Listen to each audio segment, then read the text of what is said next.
ኢትዮጵያ ንጽባሕ ዝተዳለወ ወለዶን ምህናጽ ብሕግን ፖሊስን ዝተደገፉ ኢኒሺየቲቫት ቀዳማይ ቁልዕነት ተግባራዊ ኣብ ምግባር ትርከብ ክብሉ ምክትል ቀዳማይ ሚኒስትር ተመስገን ጥሩነህ ገሊጾም። እቶም ምክትል ቀዳማይ ሚኒስትር ጉባኤ አዲስ ዓለም ለኻዊ ቀዳማይ ቁልዕነት ብዕሊ ከፊቶም ኢትዮጵያ ብሰብ ተኮር አንፈት ልምዓት ተግባራዊ ካብ እትገብሮም ስራሕቲ ማእኸል መርሃ ግብሪ ቀዳማይ ቁልዕነት እቲ ሓደ ከም ዝኾነ ሓቢሮም። የኢፌዴሪ መንግስት ለህፃናት ሁለንተናዊ እድገት መንግስቲ ፌደራል ለኩለመዳዊ ዕብየትን ሓለዋን ህፃናት ዘለዎ ትኩረት ብህግ ዝተደገፈ እዩ። ከምኡውን ፍሉያት መተሓበርቲ ፖሊስን ስትራቴጂን ተሓንፂፅና ኢና።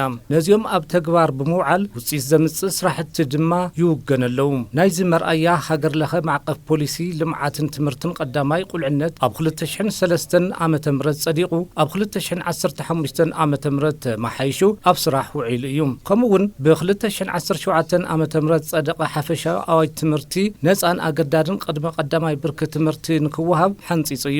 ነዚ መሰረት ምግባር ልዕሊ 35,000 ቅድመ ቀዳማይ ብርኪ ኣብያተ ትምህርትታት ኣብ መላእ ሃገር ግልጋሎት እናሃባ ይርከባ። አገልግሎት እየሰጡ ይገኛሉ።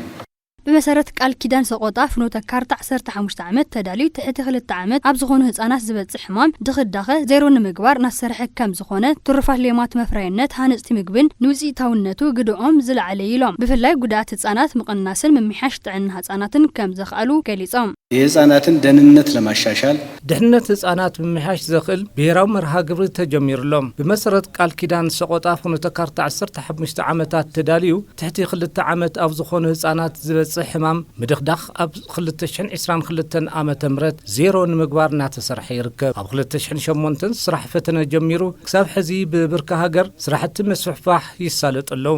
ቃል ኪዳን ሰቆጣ ብመንግስቲ ልዑል ትኩረት ተዋሂብዎ ብብሄራዊ ምግብን ስርዓተ ምግቢ ካውንስል ይመራሕሎም።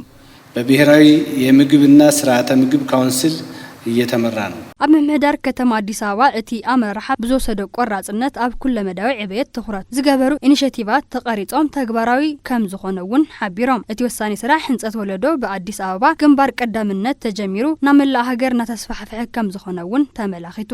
መንግስት ብልጽግናን ለማረጋገጥ እነዚህን ጥረቶች በመላ ሀገሪቱ ለማስፋት መንግስቲ ብልጽግና ንምርጋጽ ተዋደደም ልምዓት ቀዳማይ ቁልዕነት ናብ መላእ ሃገር ንምስሕፋሕ ቆራጽ እዩ። ኣድላይ በጀት ብምስላዕ የፈጽመሎም። ውፅኢት ድማ ወለዶ ጥዑይን ብቑዕን ክኸውን የኽእል እዩ ዝብል እምነት ኣለዎ።